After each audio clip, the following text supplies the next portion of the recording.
आजपर्यंत आपण जे अन्न म्हणून स्वीकारलं ते सगळं जिभेचे चोचले पूर्ण करायला स्वीकारलं. पण आज काळ असा आलेला आहे की आता आरोग्यासाठी शेवाळं हा अन्नपदार्थ म्हणून स्वीकारण्याची गरज आहे.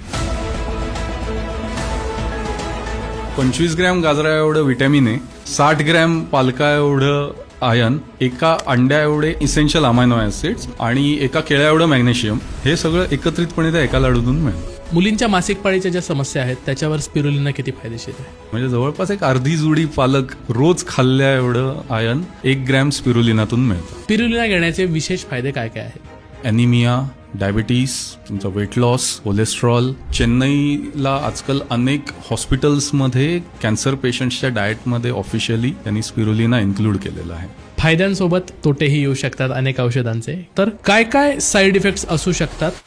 मला थोडीशी क्युरियोसिटी आहे, शेती तुम्ही कशी करता ते जाणून घेण्याची. नदीचं पाणी घेतलं जातं, त्याला आर्टिफिशियल